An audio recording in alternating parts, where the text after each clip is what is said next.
الحمد لله رب العالمين والعاقبة للمتقين والصلاة والسلام على سيد الأنبياء والمرسلين وعلى آله وأصحابه وأزواجه وذرياته وأهل بيته وابنه الغوث الأعظم الجيلاني ومعين الملة والدين والشيخ الإسلام والمسلمين أعلى الحضرة الإمام أحمد رضا وعلى عباد الله الصالحين أجمعين أما بعد فأعوذ بالله من الشيطان الرجيم بسم الله الرحمن الرحيم سبح اسم ربك الأعلى الذي خلق فسوى والذي قدر فهدى والذي أخرج المرعى فجعله غثاء أحوى صدق الله مولانا العظيم وبلغنا رسوله النبي الأمين المختار الكريم ونحن على ذلك لمن الشاهدين والشاكرين والحمد لله رب العالمين. آئیے سب سے پہلے مذہب اہل سنت والجماعت یعنی کہ مسلک اعلیٰ حضرت کے قدیم دستور کے مطابق ہم سب کے آقا و مولا حضور سراپا نور سیدنا محمد رسول اللہ صلی اللہ تعالی علیہ وآلہ وسلم کی بارگاہ پر نور میں جی لگا کر درود پاک کی نظریں پیش کر لیں. اللہم صلی علی سیدنا مولانا محمد معدن الجود والکرم وعلى آلہ وصحابہ وبارک وسلم صلاة و سلام علیک یا رسول اللہ صلی اللہ تعالی علیہ وآلہ وسلم.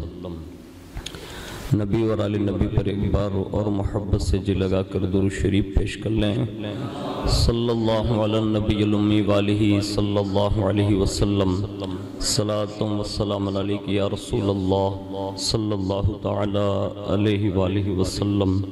حصول برکت کے لیے ایک بار اور محبت سے جی لگا کر درود شریف پڑھیں. صلی اللہ علی النبی الامی وآلہ صلی اللہ علیہ وسلم صلاة و سلام علیک یا رسول اللہ صلی اللہ تعالی علیہ وآلہ وسلم. اللہ رب العزت کی توفیق سے اس کے پیارے محبوب صلی اللہ تعالی علیہ وآلہ وسلم کے صدق و طفیل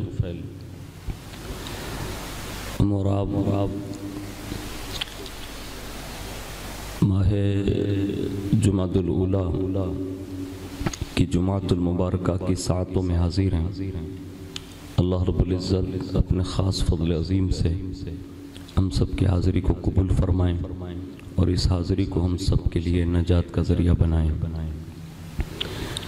میں اپنی گفتگو کا آغاز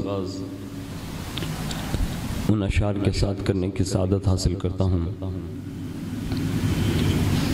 جس میں اولیاء کرام رضوان اللہ تعالی علیہم اجمعین کے حوالے سے انہوں نے اور حضور صلی اللہ علیہ وسلم کے عشق کے حوالے سے کہے ہیں کہ جس کو جو بھی خدا سے ملتا ہے جس کو جو بھی خدا سے ملتا ہے وہ در مصطفیٰ سے ملتا ہے. جس کو جو بھی خدا سے ملتا ہے وہ در مصطفیٰ سے ملتا ہے. دینے والا خدا ہی ہے لیکن دینے والا خدا ہی ہے لیکن سرور انبیاء سے ملتا ہے.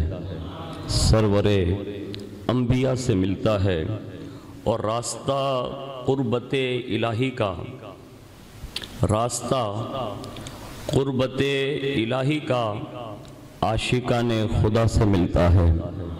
عاشقان خدا سے ملتا ہے اور عشق محبوب کبریا کا سراغ عشق محبوب کبریا کا سراغ خدمت اولیاء سے ملتا ہے، خدمت اولیاء سے ملتا ہے، اور مرشد پاک کے توسل سے، مرشد پاک کے توسل سے بندہ بے شک خدا سے ملتا ہے، بے شک بندہ بے شک خدا سے ملتا ہے۔ اور سلسلے سارے صوفیاء کا سعید، سلسلے سارے صوفیاء کا سعید علی مرتضیٰ سے ملتا ہے، علی مرتضیٰ سے ملتا ہے۔ ایک بار بڑی محبت کے ساتھ درود شریف پیش کر لیں۔ اللہم صلی علی سیدنا مولانا محمد معدن الجود والکرم وعلی آلہ واصحابہ وبارک وسلم، صلاۃ و سلام علیک یا رسول اللہ صلی اللہ تعالی علیہ وآلہ وسلم۔ اس سے پہلے جمعۃ المبارکہ کے حوالے سے میں نے سورہ اعلیٰ کی چند فضیلتیں، اس کو کم کر دیجئے، ایک کو بھی بند کر دیجئے، آواز جو باہر جا رہا ہے اس کو بند کر دیجئے، کے حوالے سے کچھ مضامین اور چند آیتوں کے جو ہے مفہوم اور تفاسیر آپ کے سامنے پیش کرنے کی سعادت حاصل کی تھی۔ آج اسی ضمن میں چند باتیں عرض کرنے کی سعادت حاصل کرتا ہوں۔ ہم نے اور آپ نے ایک آیت سماعت فرمائی تھی جو سورہ اعلیٰ کی دوسری آیت ہے، الذی خلق فسوی، جس نے بنا کر ٹھیک کیا، یعنی اپنے اس رب کی پاکی بیان کرو جس نے ہر چیز کی پیدائش ایسی مناسب فرمائی جو پیدا کرنے والے کے علم اور حکمت پر دلالت کرتی ہے۔ یعنی کائنات میں جتنی بھی اشیاء ہیں اس کو اللہ رب العزت نے تخلیق فرمائی، پیدا کی، اور اس کو مناسب بنائی۔ یعنی کوئی چیز ایسی نہیں ہے کائنات میں کہ جس میں معاذ اللہ کو یہ نقص نکال دے کہ یہ مناسب نہیں ہے۔ یعنی ہر چیز اللہ نے ٹھیک پیدا کی، مناسب بنائی۔ اور یہاں ایک بات یہ بھی معلوم ہوئی کہ کائنات کی جتنی بھی چیزیں ہیں وہ بظاہر ہم اور آپ دیکھنے جائیں تو جیسے بڑھی کو لے لیں تو یہ لکڑی جو آپ دیکھ رہے ہیں نا، یہ ہم اور آپ سب ایسی لکڑی نہیں بنا سکتے، یہ کاریگر ہوتا ہے، وہ کاریگر بناتا ہے۔ اسی طرح یہ ماربل جو آپ دیکھ رہے ہیں، یہ پلور محراب کا، تو اس کو بھی ہم اور آپ نہیں بنا سکتے۔ ایک بندہ ہے جو اس کو مطلب تراشتا ہے اور بناتا ہے، بظاہر انسان بناتا ہے، لیکن حقیقت یہ ہے کہ اس انسان کے دل و دماغ پر ایسے نقش و نگار اگر کسی نے ڈالے تو وہ اللہ کی ذات ہے۔ یعنی ہماری اور آپ کے بس کی بات نہیں ہے۔ کانچ وہ دروازوں میں لگے وہ بھی کانچ ہے، یہ بھی کانچ ہے جو ہماری آنکھوں کے سامنے ہوتے ہیں، لیکن اس میں اور ان کانچوں میں فرق ہم نہیں محسوس کر سکتے، یہ کوئی کاریگر ہی کر سکتا ہے۔ لیکن اس کاریگر کے دماغ میں یہ کانچوں کے فرق کا علم اور اس کو بنانے کا علم اگر کسی نے ڈالا ہے تو وہ اللہ کی ذات نے ڈالا ہے۔ اس طرح پوری کائنات کے جتنے بھی کاریگر ہیں آپ اس کو دیکھ لیں تو اس کے دماغ پر اگر کسی ذات کا کنٹرول ہے تو اسے خدا کی ذات کہتے ہیں۔ اسی طرح آپ مجھے اگر کھیتی باڑی میں لے جائیں اور کہیں کہ مولانا اس میں آپ کپاس بوئیں، مانڈوی بوئیں یا دوسری چیز، تو وہ چیز مجھے نہیں آئے گی جو آپ کو آتی ہے۔ اگر میں آپ کو کھڑا کر دوں اور کہہ دوں کہ جناب آپ بھی 5 منٹ تقریر کر لیجئے تو آپ کہیں کہ برکاتی یہ ہمارا کام نہیں ہے۔ یعنی ہر انسان کے لیے ایک ایک آپشن رکھا، ایک میدان رکھا، ایک ایسی چیز اسے دی جو دوسرے انسانوں سے اس کو ممتاز کر دیتی ہے، بلا تشبیہ اور تمثیل۔ ہر چیز اللہ نے پیدا کی، یہ اس بات سے ثابت ہوتی ہے۔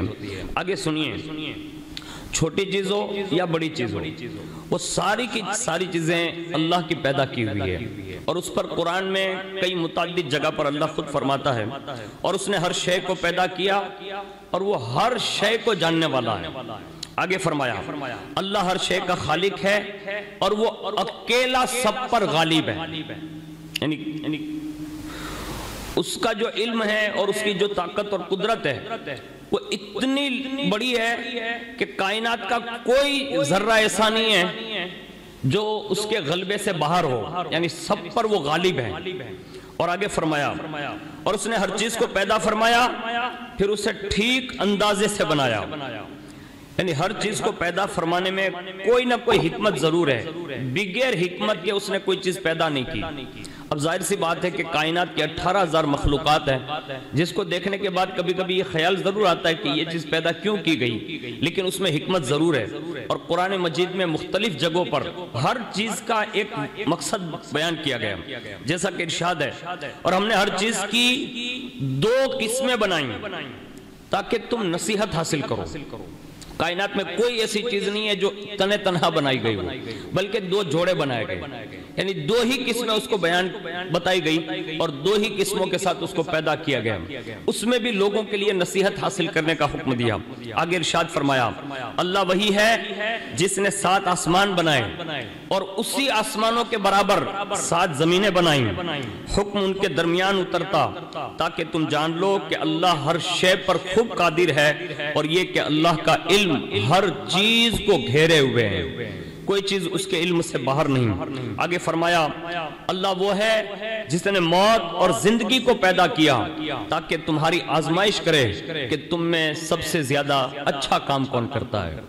یہ اللہ رب العزت نے ہر چیز کے بنانے اور اس کی حکمتوں پر یہ قرآن عظیم میں اس کا تبصرہ فرمایا۔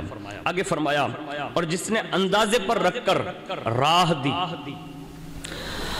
اور وہی رب قدیر ہے جس نے آسمان سے لے کر زمین اور زمین کے 7 طبقات، آسمان کے 7 طبقات اور اس میں جتنی بھی چیزیں ہیں ان تمام چیزوں کو اس نے بنایا۔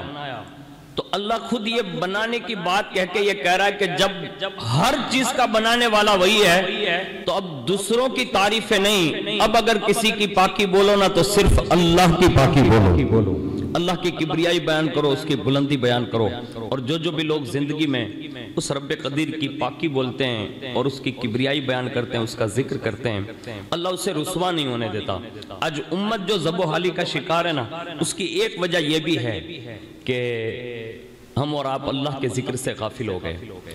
دوسری چیز اس نے فرمائی کہ ہم نے راہ دی، راستہ دکھایا۔ اب وہ راستہ کیا ہے وہ غور سے سنیے، یاد رہنا چاہیے کہ اللہ تعالیٰ نے انسان کو راستے دکھا دیے ہیں اور ان راستوں میں سے کسی ایک کو چن لینے پر اسے ایک طرح کا اختیار بھی دیا ہے۔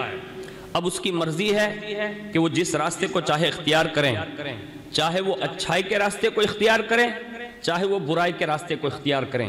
یعنی اس کو یہ راہ دکھا دی گئی کہ یہ غلط ہے، یہ صحیح ہے، یہ حرام ہے، یہ حلال ہے، یہ جائز ہے، یہ ناجائز ہے۔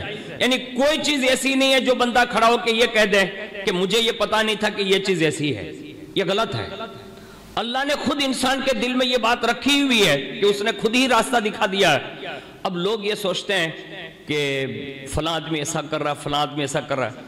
آپ اس کو تنہائی میں جا کر پوچھنا کہ آپ جو یہ غلط کام کر رہے ہیں یہ صحیح ہے کہ غلط ہے؟ یعنی کوئی بندہ ایسا نہیں ہے کہ جو گدھے جیسا ہو، یہ نہیں کہہ سکتا ہو کہ مجھے نہیں معلوم ہے، وہ خود بھی یہ تصور کرتا اور اعتراف کرتا ہے۔ ایک بندے سے میری ملاقات ہوئی، میں نے اسے کہا کہ آپ یہ کام کرتے ہیں؟ تو کہا ہاں۔ میں نے کہا کیوں؟ کہا کہ وہ فلاں کی سنگت کی وجہ سے، یعنی ان کے ساتھ رہتے رہتے یہ عادت بن گئی ہے۔ پھر وہ کیا کہتا تھا معلوم ہے؟ حالانکہ ایک دم رکشہ چلاتا تھا، ان پڑھ آدمی ہے۔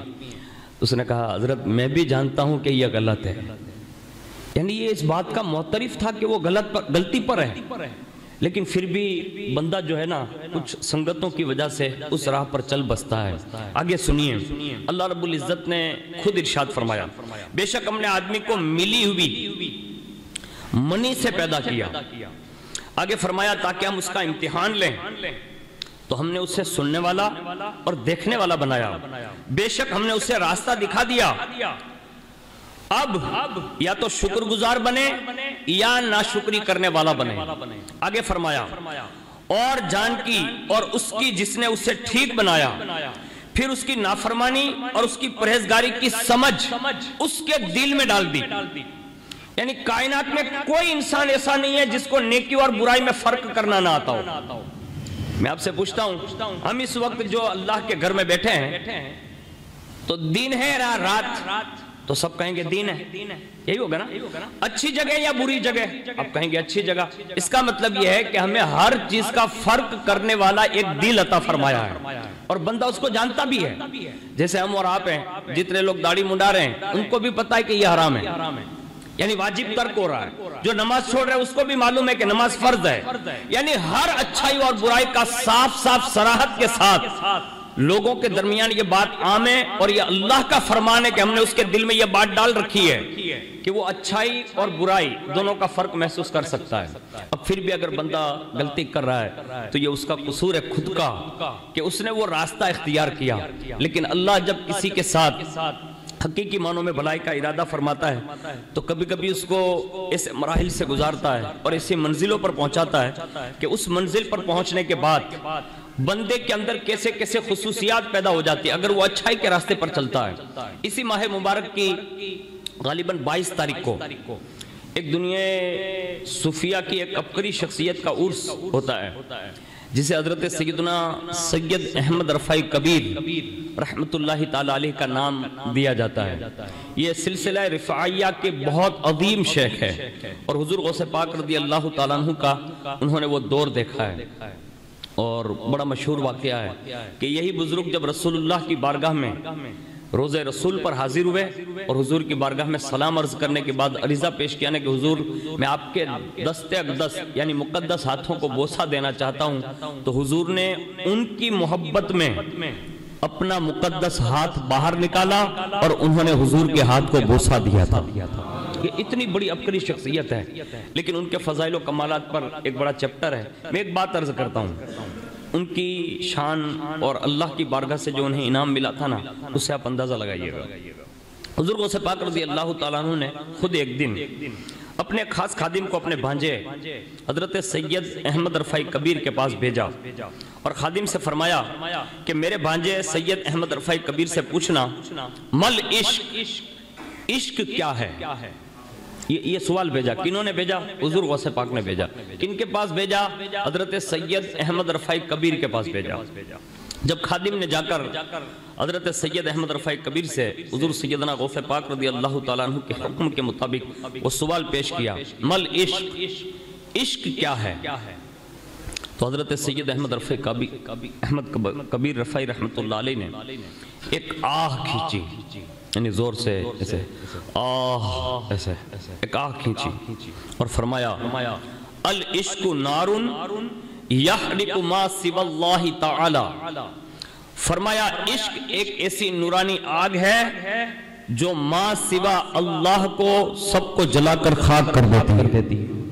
عشق اسے کہتے ہیں، یعنی ایک بندہ اس منزل پر فائز ہو جاتا ہے کہ پھر اس سے کچھ یاد نہیں رہتا، پھر وہ اللہ ہی اللہ۔ تو اسی منزل پر جو ہے فائز ہونے کا نام عشق ہے۔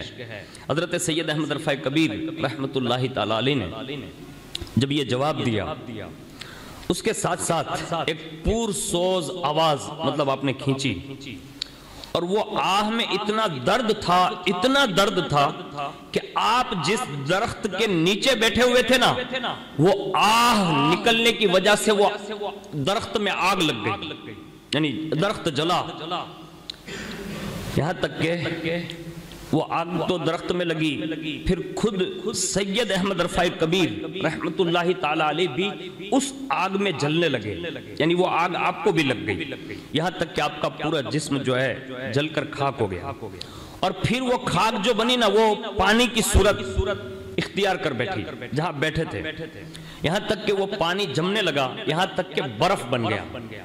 یعنی یہ ساری چیزیں حضور غوث پاک کے خادم دیکھ رہے ہیں کہ آگ لگی، درخت جل گیا، سید احمد رفاعی کبیر جل گئے، خاک ہو گئے، پھر وہ پانی میں سے برف، یہ پورا پس منظر انہوں نے دیکھ لیا اور سیدھے یہ حال دیکھ کر گھبرائے اور دوڑ کر حضور غوث پاک رضی اللہ تعالیٰ عنہ کی خدمت میں حاضر ہو گئے، اور یہ ساری کیفیت انہوں نے بیان کر دی۔ کہا حضور وہاں تو میں نے جب یہ آپ کا سوال پیش کیا نا تو پھر ایسا ہوا، تو اس کے بعد حضرت سیدنا غوث العظم دستگیر رضی اللہ تبارک و تعالی عنہ نے ارشاد فرمایا، کہا کہ میری جانب سے یہ بخور لے کر جاؤ، بخور ایک طرح کی خوشبو ہے، فرمایا یہ لے کر جاؤ، جہاں تم نے حضرت سید احمد رفاعی کبیر کو جلتے دیکھا نا، وہاں یہ چاروں طرف خوشبو جلاؤ، یعنی خوشبو کرو، اور جب آپ چاروں طرف یہ خوشبو کریں گے تو جیسے سید احمد رفاعی کبیر پہلے بیٹھے تھے ایسے ہی تمہیں سامنے نظر آ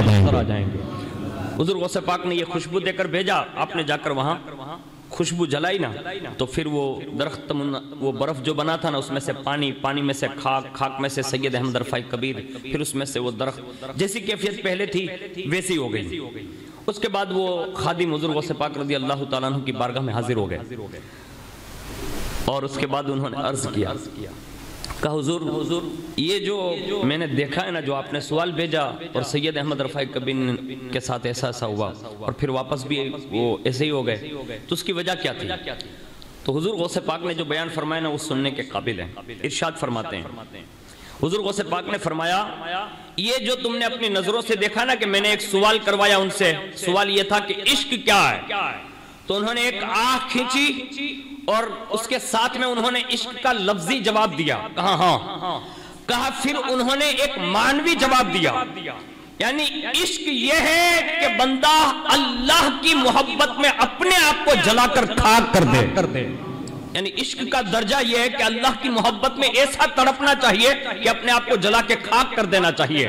اور اس کے بعد فرمایا یہ منصب سب کو نہیں ملتا، یہ فرمایا یہ ولایت کا وہ مقام ہے جس کو فنا در فنا کہتے ہیں، فنا در بقا نہیں، یعنی فنا کے بعد پھر بقا کی منزل نہیں، یہ اور مقام ہے۔ فرمایا فنا در فنا کا مقام ہے، اور پوری کائنات میں اللہ کے اولیاء میں صرف 2 ولی ایسے ہیں جن کو یہ فنا در فنا کی منزل حاصل ہے۔ اس میں سے آپ نے فرمایا ایک منزل حضرت سید احمد رفاعی کبیر رحمت اللہ تعالی علیہ کو بھی حاصل ہے۔ اب آپ اندازہ لگا سکتے ہیں کہ یہ اللہ رب العزت ان لوگوں کو میسر کرتا ہے کہ جو حقیقی معنوں میں اللہ کی پاکی بیان کرتے رہتے ہیں، اللہ کی یاد میں مگن رہتے ہیں، اور اللہ پھر انہیں اس منزلوں پر پہنچا دیتا ہے کہ دنیا آج بھی ان کی یاد مناتی ہے، ان کی بارگاہ میں خراج پیش کرتی ہے۔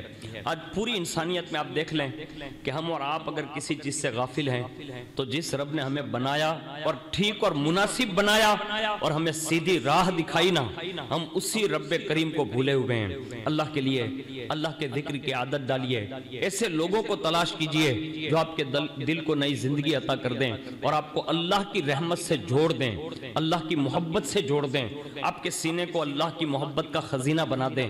اگر ہم ایسے ہی گئے نا تو اللہ نہ کرے، صد بار اللہ نہ کرے، جیسے آج پوری دنیا یہ کہتی ہے کہ اب مسلمانوں کا کوئی سہارا نہیں، لیکن ایک مومن کا دل جو ہوتا ہے نا وہ آخر میں ایک دستک ضرور دیتا ہے کہ سارے دروازے تو بند ہو سکتے ہیں، اللہ کی رحمت کا دروازہ بند نہیں ہو سکتا۔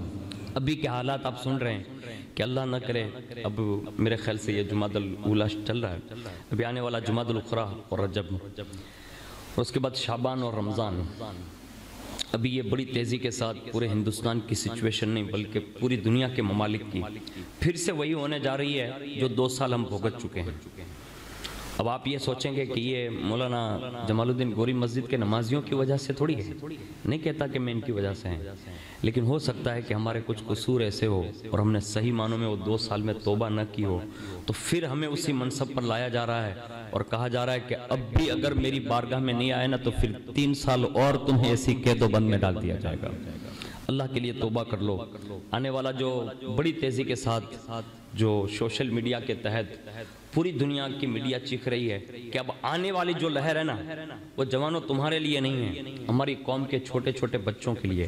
ابھی سینکڑوں اسکولیں بند کرا دی گئی ہے، باقاعدہ کلاسز بند کرا دیے گئے ہیں، اور ہمارے گجرات قریب میں امریلی ہے، اس پر تو اتنا اسٹرانگ کر دیا گیا ہے کہ ہم اور آپ سوچ بھی نہیں سکتے۔ آپ کے لیے ہمارے لیے اتنی آسانیاں ہیں، ہم اس کی قدر نہیں کر رہے ہیں۔ اللہ کے لیے توبہ کیجئے، ورنہ یہ نہ ہو کہ پھر اللہ نہ کرے کہیں 1 سال تک ہم پھر قید و بند کی وہ صحبت صحبتیں مطلب برداشت کرنے کے لیے تیار ہو جائیں، اور ہماری نظروں کے سامنے کہیں ہمارے بچے تڑپ کر جان نہ دے دیں۔ اس لیے ہمیں اور آپ کو احتیاط کے ساتھ ساتھ اب ایک ہی صورت ہے، کیونکہ دوائیاں کام نہیں کر رہی ہے۔ ابھی جتنی کالج بند ہوئی نا، احمد آباد، بڑودہ، سورت، واپی، بمبئی، مہاراشٹر تک، اس میں سب میں یہ کہا گیا کہ یہ جوان جو کالجز میں تھے نا، یونیورسٹیوں میں، انہوں نے 2 مرتبہ ویکسین لے لی تھی، پھر بھی ان کے اوپر یہ ٹریک کیا گیا اور باقاعدہ ان کے اوپر یہ بیماری واپس لاگو ہو گئی ہے۔ اب میں آپ سے کہتا ہوں کہ ویکسین زندگی نہیں دیتی، اللہ کی ذات زندگی دیتی ہے۔ اگر یہ صحیح ہے جو آپ کے سبحان اللہ کی بنیاد پر آپ کا دل یہ کہتا ہے کہ زندگی صرف اللہ دیتا ہے، موت بھی صرف اللہ دے سکتا ہے، تو اب ہمیں چاہیے کہ جس نے موت اور زندگی دی ہے نا، وہ خود فرماتا ہے الذی خلق الموت والحیات لیبلوکم ایکم احسن عملا۔ اللہ وہ ہے جس نے موت اور زندگی صرف اس لیے دی ہے کہ تم اچھے کام کر کے جاؤ، کیونکہ وہ امتحان لینے والا ہے۔ آپ سے امید کرتا ہوں آج کی جمعہ ہے نا، 2 رکعت جو آپ پڑھیں گے نا، اسی کے ساتھ سچے دل سے توبہ کر لیجئے۔ آپ کہاں بھاگ رہے ہیں مسجدوں سے؟ صحیح بتا رہا ہوں میں آپ کو، بالکل ایک دم صاف۔ آپ کہاں بھاگ کے جائیں گے؟ کوئی دروازہ ایسا نہیں ہے جو آپ کو نئی زندگی دے سکے۔ زندگی صرف ایک ذات ہے جسے اللہ کہتے ہیں، بس وہی دے سکتا ہے۔ اب نماز نہیں پڑھ رہے ہیں، قرآن کی تلاوت نہیں کر رہے ہیں، نہ اپنے بچوں کو پڑھا رہے ہیں، نہ کوئی ایسا نیکی کا کام کر رہے ہیں کہ جس کے ذریعے آپ کی زندگی میں مطلب برکت ہو سکے، اب کیا کریں گے؟ اب کس کے دروازے پر جائیں گے؟ اب دنیا چیخ رہی ہے، اللہ کے لیے ان چلانے والوں پر نظر نہ کریں بلکہ اللہ کی طرف رجوع کر لیں، اس لیے کہ اللہ کی ذات وہ ہے کہ اس کی رحمت یہ ہے کہ اگر کوئی بڑے سے بڑا مجرم بھی آ کر دستک دیتا ہے نا، پھر بھی اس کی رحمت لبیک کہہ کر صدا دیتی۔ اس کے جو بندے اس کی بات، ایسے تو سب اسی کے بندے ہیں، لیکن مجرم ہو، سراپا مجرم ہو، پھر بھی وہ اگر اللہ کو پکارتا ہے نا تو اللہ لبیک یا عبدی، لبیک یا عبدی، لبیک یا عبدی، بول میرے بندے میں حاضر ہوں، بول میرے بندے میں حاضر ہوں، بول میرے بندے میں حاضر ہوں۔ یعنی مجرم اور پاپی کو بھی وہ 3 بار جواب عطا فرماتا ہے۔ دل کی تہخانوں کے ساتھ سچے دل سے توبہ کیجئے، آج سے اپنے آپ کو نمازی بنائیے۔ بے نمازی بن کر جینا یہ کوئی فخر کی بات نہیں ہے، بلکہ یہ نحوست ہے، وحشت ہے، قبر کا اندھیرا ہے، میدان محشر میں حساب کتاب میں ناکامیابی کی دلیل ہے۔ اللہ تعالیٰ سے دعا کریں اللہ مجھے آپ کو سب کو صحیح معنوں میں اللہ کی بارگاہ میں رجوع کرنے کی توفیق نصیب فرمائیں۔ استغفر اللہ ربی من کل ذنب و خطیئۃ و اتوب الیہ، آمین برحمتک یا ارحم الراحمین۔